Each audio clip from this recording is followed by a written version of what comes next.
Hello everyone and welcome back to another episode of the Very Cold Lasagna podcast, your filthy casual place for all those filthy casual takes on the world of sports. I am your host, DylanLasagna. This is episode number 159 of this icy yet spicy podcast. Today, we got a good show for you all because we're once again going back to the past and into the deep, dark depths of the freezer to grab that very old icebox for another retro review here in today's episode. What exactly are we doing for this retro review? Well, we're once again taking a look at a SummerSlam that took place on this exact date. But how far are we going for this SummerSlam? Well, we're going back to the past 20 years ago for that SummerSlam that took place. And as we go along in this episode, I'll detail which one that exactly is. Before we get into today's show, I know I haven't been as active, as frequent with the content as I was back in July and February and so on and so forth. I thought to myself, I've been going nonstop, hardcore with everything in relation to Very Cold Lasagna for a lot of these several months. And especially considering that we're going full on hardcore for the rest of the year, starting in September, once the NFL season starts to roll along in a couple of weeks. I thought this is kind of like my last chance to give myself a breather. And I thought, the month of August kind of gives me that chance to, get myself to relax, breathe, do what I need to do, and so on and so forth. So hope you all listening, understand where I'm coming from. But nonetheless, I hope you guys are enjoying the content that I am providing you with these retro reviews and, old icebox kind of videos. So yeah, I hope you guys are enjoying the content nonetheless, and things will be picking up in the next several weeks as we go along with the NFL season. And then for the wrestling fans out there, there are like a couple things to look out for, like I think Payback's coming up, and then you have All In and All Out with AEW. I'm still gonna be talking about wrestling during the football season, granted that I'm still interested in talking about it compared to last year. But yeah, so there's some things to come up with Very Cold Lasagna once September comes along. And yeah, I'm excited to really start pushing, start grinding. Hopefully not too super stressful levels though. But yeah, it's stressed right now. I want to take a little bit of a chill period here in August. So yeah, anyway, as always, make sure you follow the show on social media on Twitter/X and Instagram at Very Cold Lasagna. And then if you're listening to this show on audio, whether it's on Spotify or Apple Podcasts, wherever you get your podcasts, make sure you rate and review the show. It means the world to me, and it helps me where I need to improve with your feedback. And if you're listening to this on YouTube or watching this on YouTube, make sure to smash the subscribe button, leave a comment, share this with your friends, share this with your family members or a stranger, anybody. And then, of course, subscribe. So, yeah, let's keep the gravy train rolling with Very Cold Lasagna. And, of course, keep eating that Very Cold Lasagna, whether it's in the fridge or, of course, don't actually eat that Very Cold Lasagna that you grab in your fridge. But nonetheless, just keep spreading the good word of mouth about Very Cold Lasagna to whoever you want to. So let's get into today's show, shall we? And that is, of course, going back to the past with SummerSlam. So how far did I say we were going with this SummerSlam this time around? I already did one from 10 years ago with the previous episode with SummerSlam 2013. Well, on this day, we're going back 20 years back to the past. And that is, of course, SummerSlam 2003. So with this event, it took place on August 24th, 2003 at the American West Arena. Then it's like a mouthful to say if I say that a million times. But anyway, this event took place on August 24th, 2003 at the American West Arena, which I don't know if you're into arenas at all or not, but this is now known in modern times as the Footprint Center in Phoenix, Arizona. So some NBA fans know this as the home of the Phoenix Suns in the NBA. But yeah, there you go. So this was the Footprint Center was formerly known as the American West Arena in 2003. So this was the 16th annual SummerSlam, and one of the reasons why I noticed SummerSlam so well was because of the commercial that they used for advertising for the SummerSlam. It was the commercial of Brock Lesnar giving a shark an F5 in the water, and then I think he used the shark to impress a hot babe on the beach afterwards. Oh man, that commercial was pretty awesome. Oh man, those are the days, man, where you could have those crazy ass commercials. Nowadays, they just don't do those kind of commercials, unfortunately. But anyway, this event, had a couple of firsts. This was the first one to feature the original World Heavyweight Championship in a title defense. More on that as we talk about this show. And then this was the first and only SummerSlam as of right now to feature the Elimination Chamber match, which was being contested for just the second time in its short history. And then, just like with the World Heavyweight Championship, we'll explain how exactly this Elimination Chamber match came about here in this event. So, a couple of fun facts about this show before we get the ball rolling with its entire match card and show. Lillian Garcia, the ring announcer for Raw, she would sing the national anthem, and man, it just reminds me how much I miss her ring announcing. I'm not sure what she's up to nowadays in her career. I know she left WWE a couple years ago, but man, I sorely miss her. I know there's a tweet that I saw saying oh, Samantha Irvin's in the conversation of GOAT. Yeah, sure, but I can't put her above Lillian Garcia, Tony Chimel, Howard Finkel. No, sorry. But anyway, yeah, Lillian Garcia opened the show singing the national anthem. And yeah, I really miss her. And then the opening was a nice touch with how dark half of these main feud stories were gonna be. You have this opening promo. Oh, summer, it's summer. You should be outside enjoying the beach and the babes. But then it instantly cuts to a graveyard, talking about death. Oh man, that took a dark turn really fast. Unfortunately, because it was the network or Peacock version I was watching, the pay-per-view's original theme song, which was Saint Anger by Metallica, it was replaced by some generic ass shit.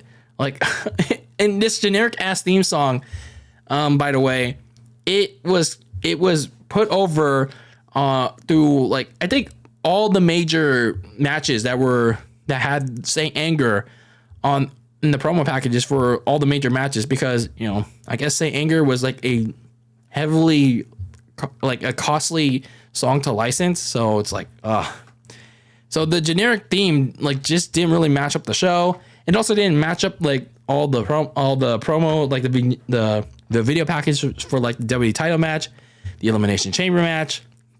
It was just not a good match.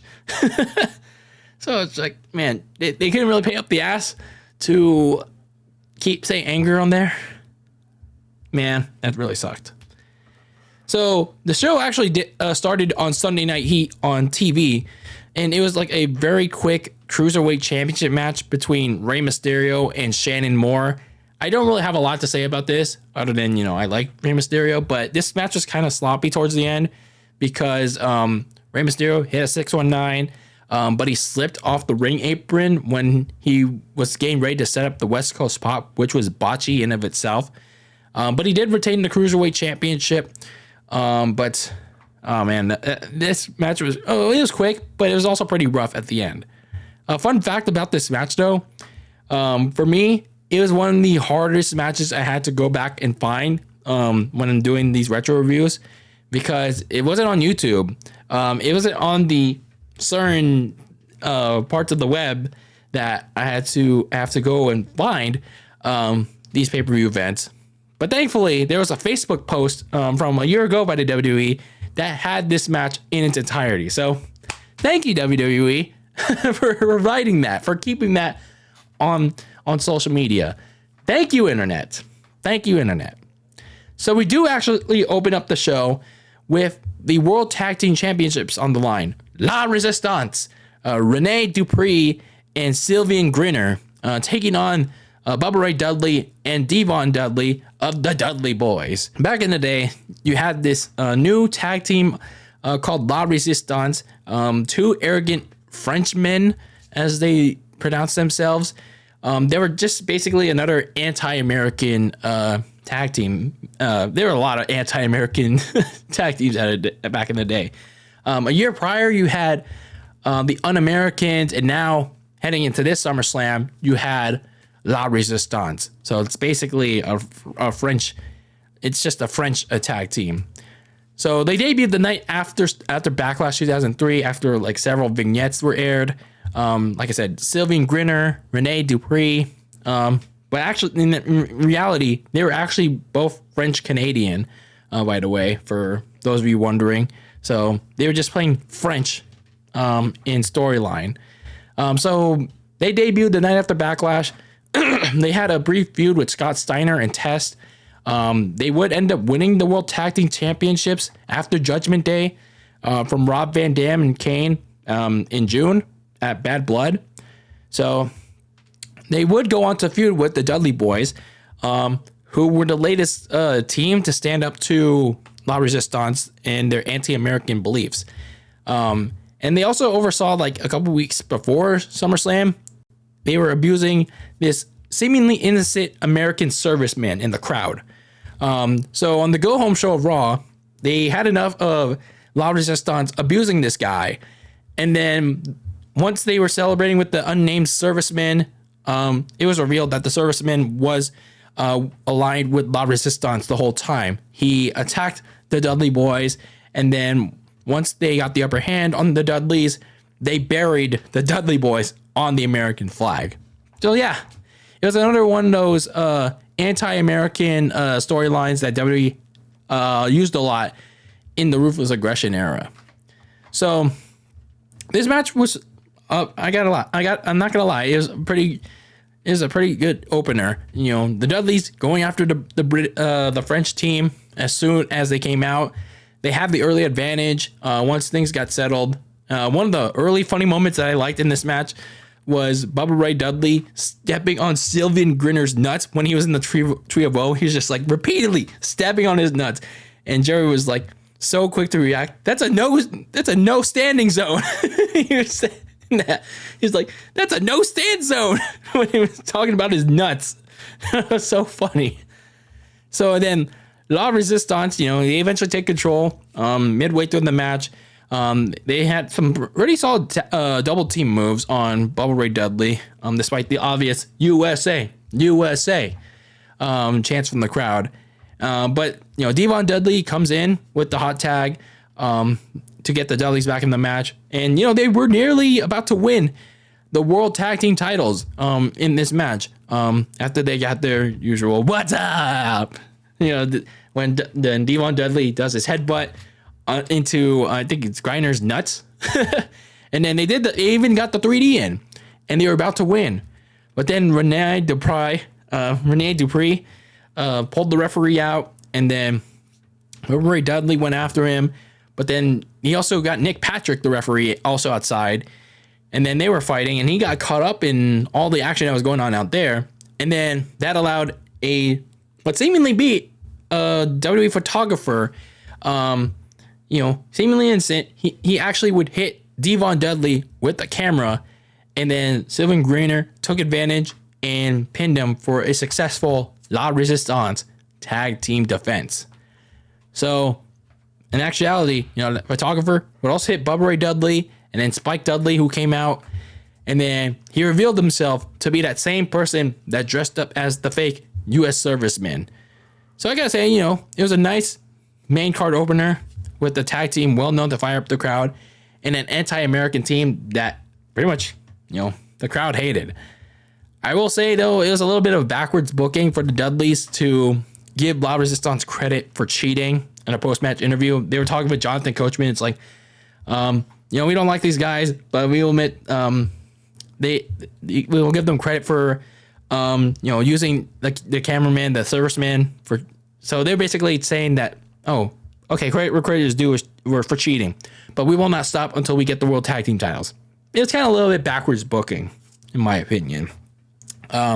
But I liked the back and forth in this match from both teams, and yeah, the twist ending, I thought it was fine. I thought it was fine for what it was. So the third man after SummerSlam was eventually revealed to be Rob Conway, but they would still end up losing the World Tag Team titles anyway at Unforgiven in a handicap tables match to the Dudley Boys. So for La Resistance, after that, they had a couple more side feuds, but Rene Dupree was drafted to SmackDown, and then Greener and Conway, they continued to team up to win the World Tag Team titles like a few more times in 2004, but then by mid-2005, they were like done as a team as a whole. Funny enough, La Resistance is still a team to this day, but I think it's just like, I think it's Griner, and then I think it's also Dupree in that team. I don't know. But either way, I thought this was a good opener. Next up, we had The Undertaker take on A-Train. Why were we getting this WrestleMania 19 feud again? Why were we getting or at least half of this WrestleMania 19 feud again? So this feud basically restarted, or at least half of it, because A-Train by this point had basically become Mr. McMahon's hired enforcer. So a month prior at Vengeance, A-Train injured Vince McMahon's own daughter and SmackDown general manager Stephanie McMahon. So she was pretty much off TV for a month, and then he frequently started targeting The Undertaker, and that led to this match. Yeah, that was basically the basis of this match. So A-Train becoming the Vince McMahon's hired gun. So, I mean, this was not really a lot to take from this match. It was just like The Undertaker seemingly looked like he was going to squash A-Train with a lot of how much he was hitting those signature moves early on. But then A-Train was going after The Undertaker's injured ribs that John Cena would hurt the month prior at Vengeance. And then pretty much it was a lot of song and dance, like Undertaker was going to come back. But then A-Train would hit his finisher, the Derailer, for a near fall. And then shenanigans would ensue with Undertaker accidentally hitting the referee. But then A-Train tried to take advantage with a steel chair, but to no avail. And Undertaker would finish him off with a chokeslam, and that was pretty much it. So afterwards, Sable, Vince McMahon's latest seductress at the time, she tried to use her seductiveness on The Undertaker, but that doesn't work on the dead man, brother. He wouldn't be fooled. He was about to chokeslam her to oblivion, but then he instead saved her for the returning general manager, Stephanie McMahon, who made a beeline for Sable and beat her down until A-Train was able to pull her out.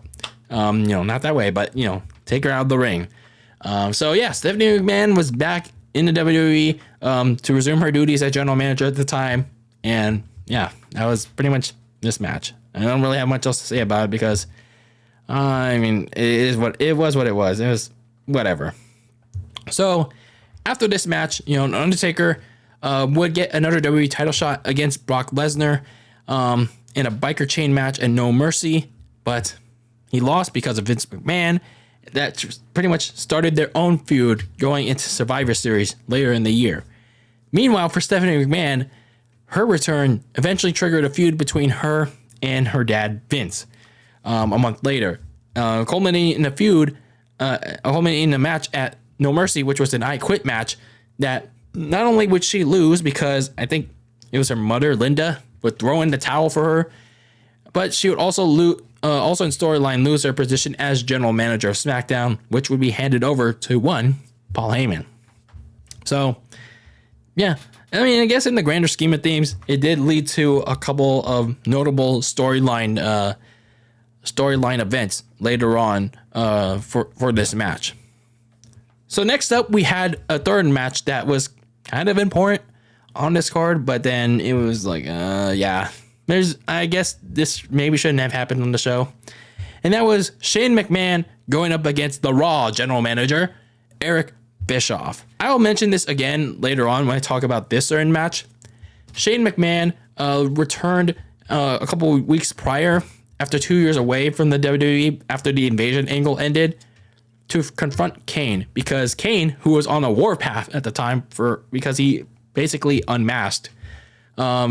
He tombstoned his mother, Linda. But, for Shane, his rivalry with Kane wouldn't really go into full gear quite yet because I guess WWE needed Shane to tune up for that rivalry. He needed a tune-up rival for Shane. So they elected to make Raw General Manager Eric Bischoff that tune-up rival. So basically, the basis of this feud was, Eric Bischoff not allowing Shane to go after Kane, and instead, Stone Cold Steve Austin. I think what happened was, he elected to make Bischoff versus Shane McMahon after Bischoff won a match against Kane, even by intentional count out by Kane. And then, so what happened was, this match was made official after Eric Bischoff intentionally won. And then Eric Bischoff, decided to make things a little personal by kissing Linda by force in the bedroom. So, yeah, that was a thing. So, this match at first, it was basically expected how I expected it. Shane beating the crap out of Bischoff around the ring. I mean, obviously it's two guys that, aren't technically trained for wrestling, but I mean, it is okay. But then I began to question why the referee was trying to count them out. And then you had Jonathan Coachman out there interfering, attacking Shane McMahon with the steel chair. And then it was just going to lead to a disqualification. When, initially I thought, wasn't this a match, a no disqualification match in the first place? Wasn't that what the co-general manager, Steve Austin, said this was going to be? But then I realized it wasn't. Because when the referee was about to call for the bell, Eric Bischoff held the ring bell hostage. He's like, no, you're not going to ring that bell, ref, because Eric Bischoff changed the rules mid-match before the ref could signal for the bell to be rang. And then he made the match falls count anywhere. So I was like, okay. So now it's officially no DQ. It's like, you could have made no DQ in the first place, by the way. But we had a little bit of twist there. So why exactly was the coach, as Jonathan Coachman was nicknamed there, why was Jonathan Coachman helping Eric Bischoff? Well, a little bit of a side note here. Co-general manager Stone Cold Steve Austin, he actually rehired Jim Ross from his commissary position that Jonathan Coachman took for a little while. And he demoted Jonathan Coachman back to his interviewer position 2 weeks prior. So that's why Jonathan Coachman's all pissed and angry at Jim Ross and Jerry Lawler, per se. So basically from here, it became a handicap match showcasing the skills of Bischoff and Coachman.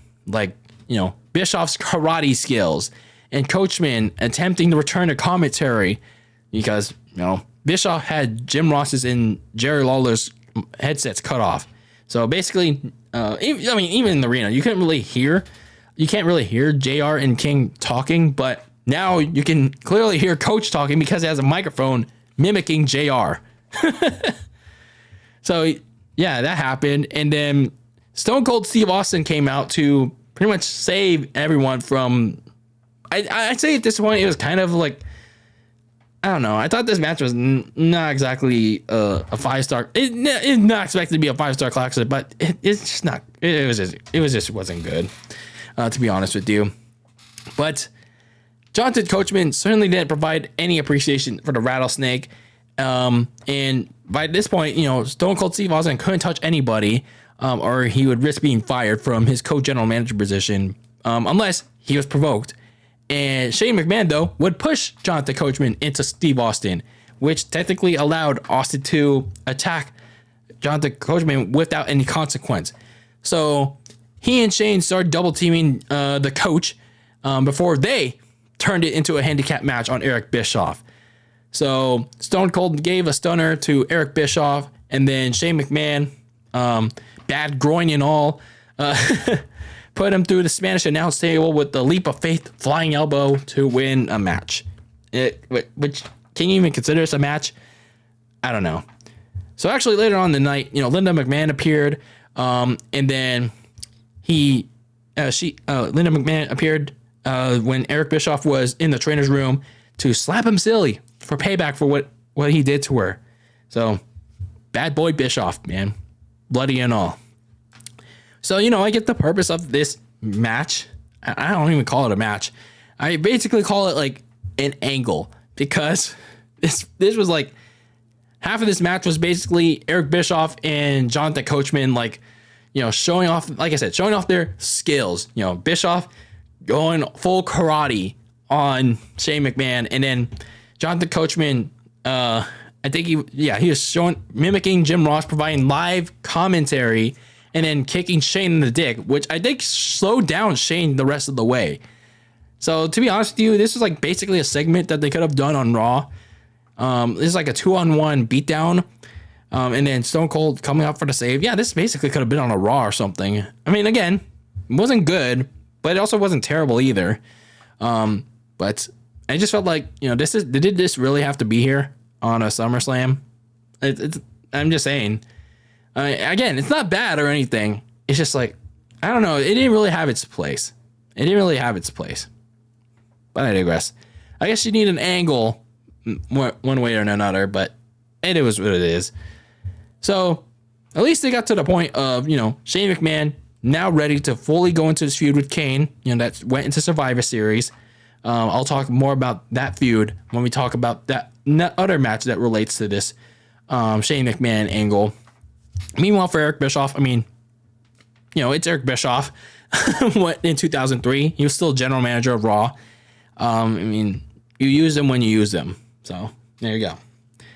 So next up, we had a fatal 4-way match for the United States Championship. Eddie Guerrero defending his title against Chris Benoit, Rhino, and Tajiri. Interesting note about this matchup, you had two separate rivalries going on here. Eddie versus Tajiri, and then Invisible Man, Benoit, going up against Rhino. All those rivalries would be intersected into this one match. So yeah, everyone had a beef for one another in this match. Guerrero feuding over Tajiri with the fact that Eddie being furious over like a very minuscule thing. Tajiri hitting his lowrider during that tag team title loss to Shelton Benjamin and Charlie Haas like a month ago on SmackDown. So it's like, yeah, really? Over a lowrider accident? Like, damn. And then he threw Tajiri onto his windshield on another lowrider. It's like, okay. Meanwhile, for Benoit and Rhino, Rhino was angry over the lack of success they were having as a tag team, and he went on to betray and cost Benoit his U.S. tournament final against Eddie Guerrero at the previous pay-per-view Vengeance. So, yeah, all these rivalries were pretty much coming to a head. And then the SmackDown prior, when each of these guys were in a tag team match, Eddie Guerrero pretty much took them all out afterwards, after the match. So, yeah, he had a big target on his back. So, for Eddie, he was kind of smart to stay away from the ring at first. He, like I said, attacked all three of his opponents on the Thursday prior on SmackDown. So, he pretty much, got his cheap shots in, tried to get his fruit roll-ups in, and then he would quickly leave the ring and then let the other guys do the work. But then that strategy would only pay off for so long, as he eventually gets suckered into to the fast-paced fire of his opponents, and then he would eventually, have to wrestle just like everyone else. Later on in the match, much later, both Eddie and Benoit, they had their submission finishers. Eddie having the lasso from El Paso on Tajiri, and then Rhino getting locked into the crossface. The referee was like, who do I make? Would I call the victory on whoever taps? Like, well, they both tap. So it was kind of like that situation. Tajiri forced the rope break though. Yes, in a 4-way. Like, how does that make any sense? I don't know. The rules were weird back in the day. And then once the rope break happened, Guerrero had to break the crossface that Benoit was applying on Rhino. And then while Tajiri had the tarantula locked in on Chris Benoit later on, Rhino hit a gore on, the spear on Eddie Guerrero. But Eddie Guerrero, like, he used the United States title as a shield. So pretty much Rhino, he had his, like, shoulder like all effed up in the impact. So minutes later, Tajiri and Benoit knocked each other out, and then Guerrero goes on to retain the United States Championship over Rhino with a frog splash. So this match was fun. This match was pretty fun. It was a frantic 4-way. Near falls were plenty. You had a lot of suspense going into this throughout the match, with the double submissions, all these near falls, and everyone got a lot of time to shine in this pretty fast match. I'd say the star of this match had to be Tajiri. I like his buzzsaw offense. It was like pretty fun, and I thought he was gonna use the mist. Maybe like he didn't use. I guess it was later on when he used it, but he was like pretty damn fast this match. But everyone deserves their flowers too. So pretty fun United States Championship match. So after this, after SummerSlam, Eddie Guerrero, he actually went back to being a babyface, and he until 2005, obviously with the Rey Mysterio feud, he pretty much was a babyface, and he feuded with John Cena, and then later the Big Show. Tajiri, he would go back to the Cruiserweight division and win his third and final Cruiserweight title from Rey Mysterio a month later, and then he also turned heel. Maybe that's when he started using the green mist. And then for Chris Benoit and Rhino, they would settle their feud on SmackDown 2 weeks later. Benoit won the feud. And then for Rhino, you wouldn't see him on TV until the 2004 Royal Rumble. And, for Benoit, he began a singles push for the rest of the year, leading into that 2004 Royal Rumble. And then, of course, WrestleMania 20. So then you had your first major matchup on the night, and that being the WWE Championship match between Kurt Angle and Brock Lesnar. This was a rematch of their WrestleMania 19 title matchup in the main event, where both of them got hurt. So Lesnar, anyway, won the title from Kurt Angle at that point in time. Angle, he was off TV to recover from a serious neck injury. Lesnar was in feuds with John Cena and the Big Show during that time off. Angle came back in June to start an initial buddy rivalry with Lesnar in the lead up to Vengeance. All those segments where Angle was trying to get the girl, but Lesnar, pat him on the back so hard that he spit milk. Then they had the push-up contest. Those backstage segments, those were some of the best Lesnar segments, and it also brought some of the best out of Angle too. God, those segments were good. And then, of course, like I said, this was like a buddy rivalry in the lead up to a Vengeance triple threat match that also involved the Big Show. Angle won back the title by pitting Lesnar, and you thought that this is gonna lead to some intensity and a potential rematch, maybe at SummerSlam. And that's exactly what happened. Lesnar challenged Angle to a rematch at SummerSlam, but Vince McMahon inserted himself into that rivalry by making Lesnar earn it in a steel cage match against none other than the devil himself, Vince. And then he upped the stakes by making Kurt Angle the special guest referee. And Lesnar's like, no, what the hell? What are you doing, Vince? But then you get to the actual steel cage match. And prior to that, Brock Lesnar gets assaulted backstage by a mysterious someone, or at least we think he did. And then Brock Lesnar, he still does the match. And then when he looks like he's going to take out Vince with an F5, he just suddenly collapses. And then Kurt Angle, briefly stops the match to make sure that Brock is okay. He goes on to attack Vince for, not following or whatever. But then when he's attacking Vince, Lesnar kips up, and then he goes on to attack Angle. And yeah, it's pretty damn well clear that, it was a setup by Lesnar and McMahon to go after Angle. So Lesnar turns heel, aligns with Mr. McMahon, and it pretty much begins a new mean streak for Brock Lesnar. And he pretty much made it clear that he didn't care about Angle at all. He cared about that WWE title that Angle took from him. And it unlocked a vicious new mean streak for Lesnar going into this SummerSlam rematch. So, yeah, this match was, this is crazy good. Like one of the best SummerSlam matches ever. Why do I say that? Well, we had a lot of chain wrestling early on, and it frustrated Lesnar with the fact that Kurt Angle would take control. But then Lesnar displayed this new mean attitude. He literally yeeted Kurt Angle out of the ring. And then once Lesnar brought him back in, he just hit every move as hard as he possibly could on Kurt Angle's midsection to just take control, like 1/4 of the match. But then Angle would retake control, and then he literally just went off. Sure, Lesnar would briefly take control, but it's like Angle would just hit everything he had, like the angle slam, even if it was near fall. And then he would lock in the ankle lock until Lesnar escaped and then threw him into the referee. And then that's where the shenanigans began.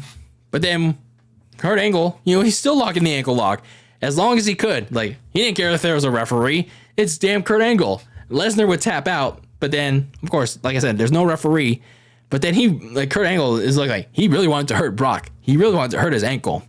So Vince McMahon came out, hit Angle with the chair, and then this allowed a one-legged Brock Lesnar to hit an F5.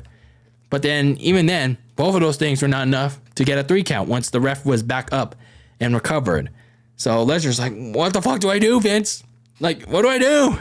What do I do to get this win? Well, Vince McMahon told him to do it again. Hit another F5. But rather than the same result this time around, Angle countered and locked in another ankle lock. And despite Lesnar's attempt to get to a rope break on all 3 ropes and try to get to the 4th one, Lesnar's ankle was so badly beat up from enduring a long ankle lock. Well, he had no choice but to tap out. And Kurt Angle retained the WWE title. So afterwards, Vince tried to sneak attack Kurt Angle again with the chair, but Kurt saw it coming. Kurt hit an angle slam on Vince onto the steel chair back first. And yeah, he did that as a birthday gift from Angle to Vince. Like, I didn't know this SummerSlam took place on Vince McMahon's birthday. Like, oh man, that the cruel irony on Vince's birthday, dude. At that time, I wonder how old he turned on that day. Someone look that up for me. It's like, damn, Vince making another sacrifice on his birthday too. He gave out his back for y'all on his birthday. Crazy insane to think about. So this is a really good title match from the 2 best wrestlers during that time. So Lesnar, he had this new mean streak that he was trying to show off, and he did. But when he desperately needed it, to win the title, well, it came back to bite him. It was like he let his emotions get the best of him, and yeah, he just got outsmarted and outplayed by Kurt Angle. And then for Angle, he showed off why he's one of the best from both an in-ring and strategic standpoint. And they just really wrote this match damn well. And Kurt Angle walked out of SummerSlam the WWE title with the WWE title. And I thought the shenanigans were kind of good too. Still playing off that storyline. Oh, Lesnar is aligned with Vince. Vince still trying to help out Lesnar get that title back, but to no avail. I thought it was a really good matchup. So afterwards, Kurt Angle and Brock Lesnar, they would face off one more time for the WWE title in a 30-minute Iron Man match a few weeks later on SmackDown. Lesnar would win back the title on that SmackDown, and then they would face off against each other one last time, and I think this is their final encounter at Survivor Series as the team captains for their Survivor Series teams later that year, which Angle won. So yeah, I'd say this was a really good SummerSlam WWE title match. So our second to final matchup that we're going to be talking about here in this retro review of SummerSlam 03 is one that was really interesting. One that was, at least for one guy, and that was Kane versus Rob Van Dam. A lot of people were talking about this match because, well, for for Kane and RVD, they were previously tag team partners for half of 2002, and then going into 2003, the first half of 2003. But then they lost the World Tag Team Championships to La Resistance. And then Kane goes on to challenge for the World Heavyweight Championship again against Triple H. But then he loses that match. And then one of the stipulations was that Kane was forced to remove his signature mask that he had during that time. And then since he lost, he had to remove that mask. And, well, let's just say it gave us one of the craziest Raw moments of the show's history. And probably one of the craziest moments in WWE history. I can't say all wrestling history because there's a lot, but in WWE history. So Kane took off his mask and it gave him this weird disfigured face, and RVD was his first victim because I guess RVD was the guy that encouraged him. So this newly unmasked Kane would pretty much go on a crazy angry warpath, going after the likes of Jim Ross, setting him on fire, Stone Cold Steve Austin, chokeslamming him, and even Linda McMahon, tombstoning her on the solid steel stage. All this happening on Raw, by the way. So, as I mentioned already, this triggered the return of Shane McMahon after 2 years away off TV. And like I said, they wouldn't go full gear on the Kane-Shane McMahon rivalry just yet because there was unfinished business, not just on Shane's side, but on the Kane and RVD front. So this matchup between Kane and RVD was made official for SummerSlam because they had to finish their own business.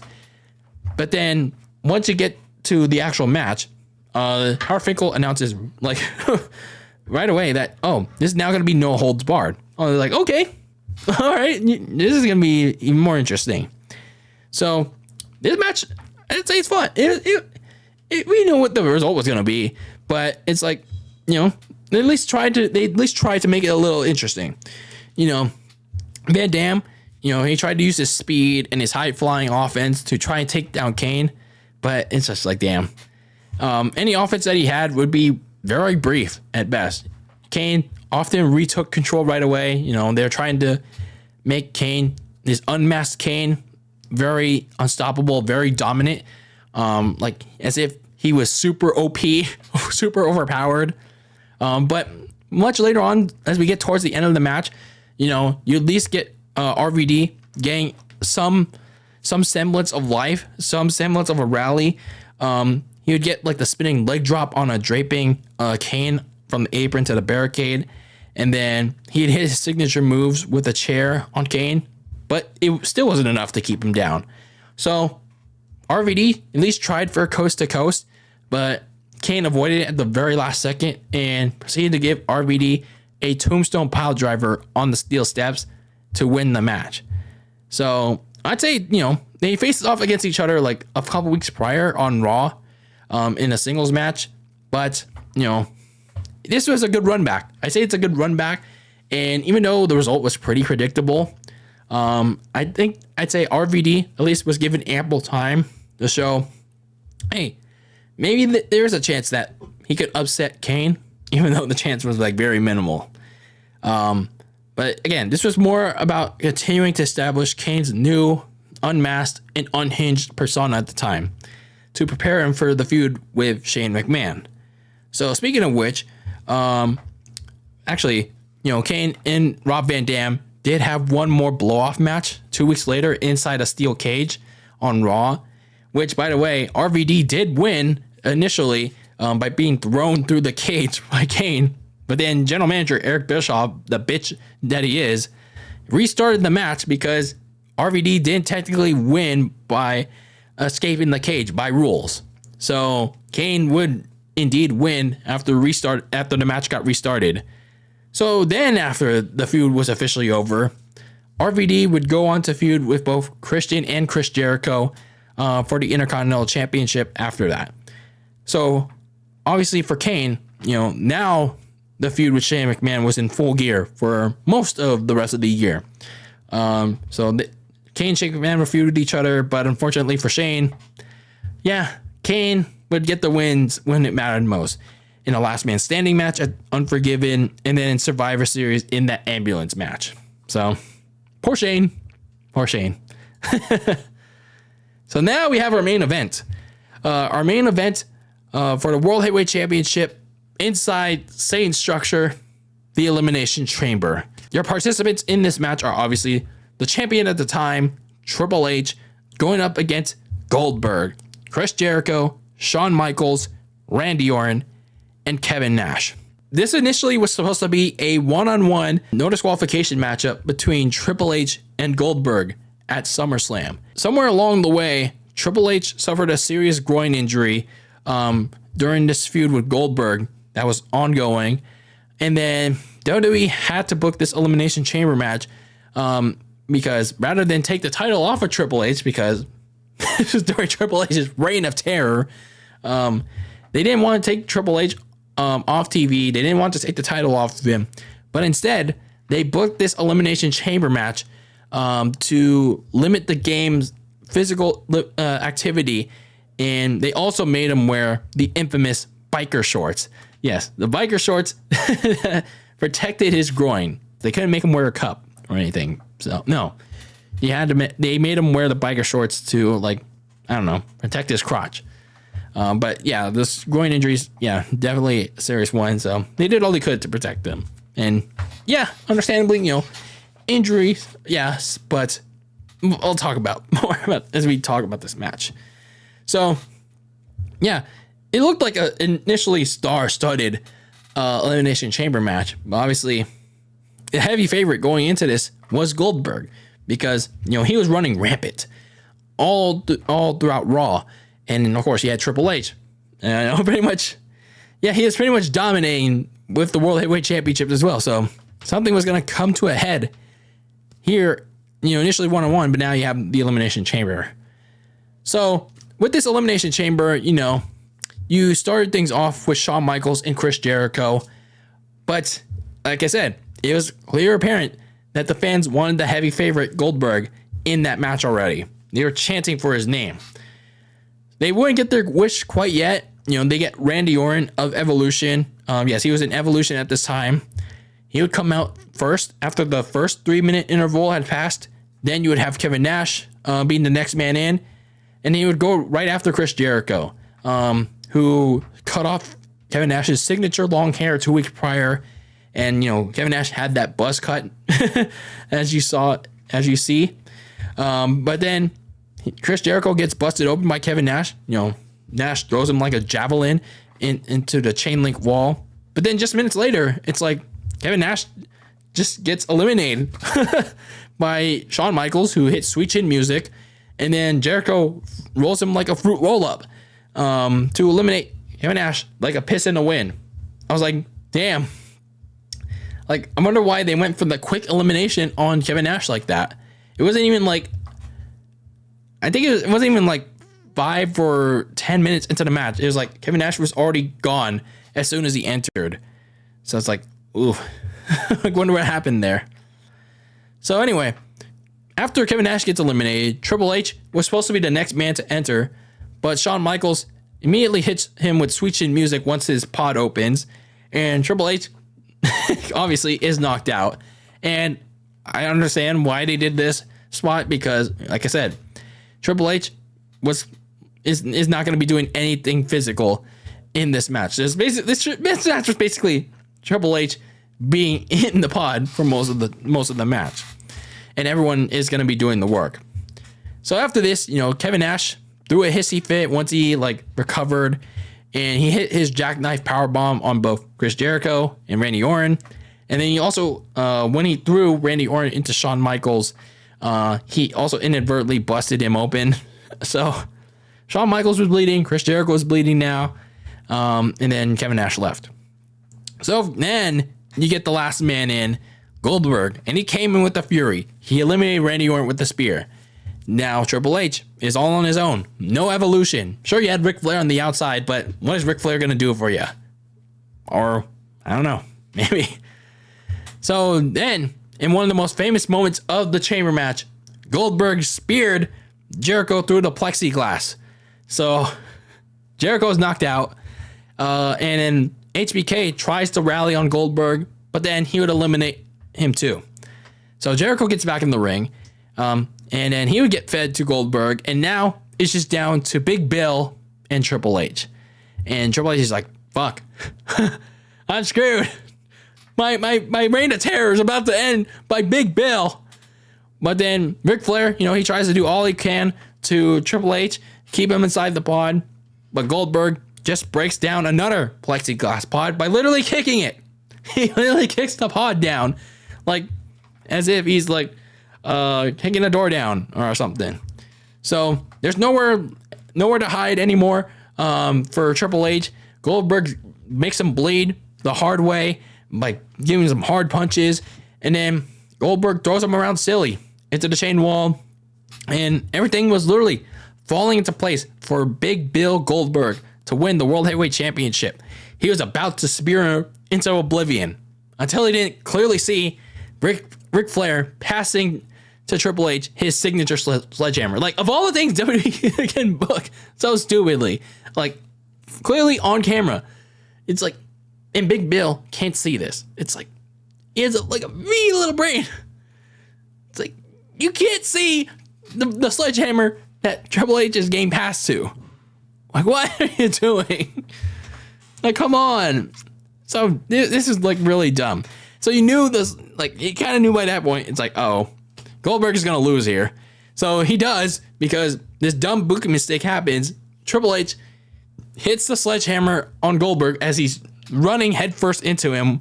And Triple H hits the sledgehammer on Goldberg to retain the World Heavyweight Championship.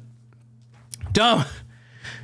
Goldberg gets knocked out by the sledgehammer of God. Ugh. So dumb. So really dumb. So afterwards, Randy Orton comes back out, and then Evolution would give Goldberg a bloody beatdown. And they would handcuff him to the chain link wall, and then they pretty much gave Goldberg a couple more sledgehammer shots and then leave him a bloody mess. As Triple H once again claimed another victim in his reign of terror to end SummerSlam. Unreal, folks. Just unreal. So, for the match itself, I'll talk about what I wanted to talk about with Triple H. But I'd say, the Elimination Chamber, I'd say it was all right. I thought, like I said, I thought Kevin Nash was going to stay in the match a little longer, to get fed by Goldberg. But then they took him out really quick. I thought that was a little bit of a surprise. And, for as much as I crapped on Triple H's reign of terror already, I thought they did okay. I thought they did pretty solid in making him a chicken shit heel, because obviously, you got to keep protecting his groin injury. And then, of course, the dominance of Goldberg. They're making him red hot out of the, not just here, but, prior to this. And you thought that this should have been the night that he would be crowned World Heavyweight Champion in 2003, right? Like him going through nearly the entire field, minus Kevin Nash, going through the entire field. That includes Triple H, and then on the second biggest pay-per-view for WWE, behind WrestleMania, of course, and getting that crowning moment. But no. Instead, he loses to Triple H on a sledgehammer shot. So I don't get it. I guess the big nose of Triple H is like, oh no, brother, no. I got even my injury. I gotta dominate on this night. Oh man, it's like one shot. One shot. Oh god, it's like this ending. It literally ruined an okay Elimination Chamber match. And as it's been for the Reign of Terror, as it was with RVD, as it was with Kane before he unmasked, and as it was with Booker T during this period, it derailed Goldberg's momentum just to once again put over Triple H. God, ugh. An injured Triple H to add. It's like if you knew Triple H was going to be injured, then have him lose. Have him lose the World Heavyweight Championship. Especially considering what happened afterwards. Like, what WWE did afterwards. Like, oh man, the backstage politicking during Triple H's reign of terror. It's like, oh man, this was just so dumb. I can't say this is like one, like the worst booking decision by Triple H during his reign of terror, because obviously the one with Booker T is like the worst. Even if it's just for a month, Booker held the title. Because like this one, it's like, at least after I'll explain what happened, but this, oh man, they should have gave the title to Goldberg in this spot. I mean, obviously we can't go back and change it, but it's like, this was terrible. This was a terrible ending. This is a terrible ending. It's like, you literally should have had Goldberg dominate this field, and then he just gets mollywopped. He just literally gets KO'd like that. Terrible. So, going to my next point, Goldberg would indeed challenge Triple H to a proper one-on-one match at Unforgiven for the World Heavyweight Championship. So there were a couple of stipulations in that match.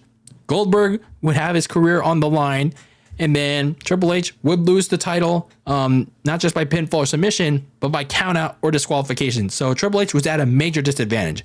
And by that point, he was still wearing the biker shorts, and he was still dealing with the groin injury.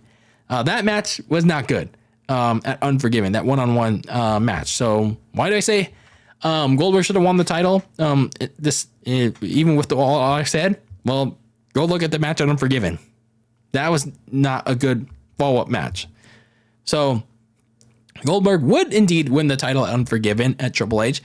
But like I said, it was evident that they should have just did it at SummerSlam. It's like, what was the point of doing it at Unforgiven when it's clear what you planned after Unforgiven? It could have been pushed a month earlier after SummerSlam. Dumb. Just dumb.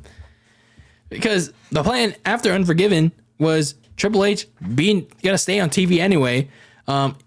He's not gonna wrestle, and he's just gonna be in backstage in non-wrestling segments, such being putting $100,000 bounty on Goldberg. WWE Raw booking at the time was just really strange, really repetitive and strange. I don't know, man. I don't know what they were thinking at the time. It's just a peak example of Triple H's reign of terror at its finest. At its finest, ladies and gentlemen. Overall, SummerSlam 2003, aside from the ending, I thought it was a good show. I thought it was a solid to good show. That I thought was going to get dragged down by the second and third matches. I'd say, though, it really picked up with the United States title Fatal 4-Way, a really strong WWE title match, and a good no disqualification match. I thought, again, the Elimination Chamber match was very decent, but the ending is always going to leave a sour taste in my mouth because it served as another example of not striking when the iron is hot. They didn't strike the iron when it's hot with Booker T at WrestleMania 19, and they didn't do it again with Goldberg at SummerSlam. Yes, he won the title the next month at Unforgiven, but it was like his momentum was kind of fucked when he already won it at Unforgiven, and then he would lose it at Armageddon by the end of the year. It's like, what are you doing? So in essence, he's a forever victim of Triple H's infamous reign of terror because God didn't want to look weak on the second biggest stage in WWE, even though he was dealing with an injury. So you kind of were fucked in either case. So it's like, shouldn't you want to put Goldberg over if you were Triple H on the second biggest stage that is SummerSlam? I don't know. I just find it kind of fucked up. So if you are a casual fan, asking yourself, should you go back and watch SummerSlam 2003? Should you find whatever resource, whether it be Peacock or the certain website, to go back and watch SummerSlam 2003? In my opinion, I'd say yes. I'd say this card was stacked with a couple of good storyline filled matches. Yes, even the Shane McMahon and Eric Bischoff one was pretty solid in of itself. Just the match didn't equal the quality of it though. But I'd say you also had several talented upper card stars. And you had 2 good title matches to boot in the back half of the show. And then I guess if you're really interested, if you want to see the Reign of Terror main event classic, then sure, you can watch that too. So, overall, I would kind of recommend SummerSlam 2003 if you're into some of the certain matches on that card. But hey, at least I guess it's kind of better than what we're getting today. So yeah, SummerSlam, I'd say it's a solid to good show. So there you go. So anyway, I hope you guys enjoyed my retro review of SummerSlam 2003. Again, it was a solid to good show. And where were you in 2003 when this event took place? Were you watching wrestling? Were you not watching wrestling? I certainly wasn't watching wrestling by that point, but it was good to revisit this show because I haven't really watched this show other than the Elimination Chamber and WWE title matches. So it was like a first time experience going through this show in full. So I'd like to know your thoughts on this show if you watched it before or haven't watched it before, or you're revisiting this show, whether it's 20 years later or however many years later. I'd like to know your full thoughts, whether it's a comment on YouTube or social media in a DM, however you want to get a discussion rolling. But anyway, that is it for episode number 159 of Very Cold Lasagna. I'm your host, DylanLasagna. Thank you for tuning in to another episode, another retro review here on the podcast. And as always, keep that lasagna very cold in the fridge with your takes on the world of sports. And until next time, peace out.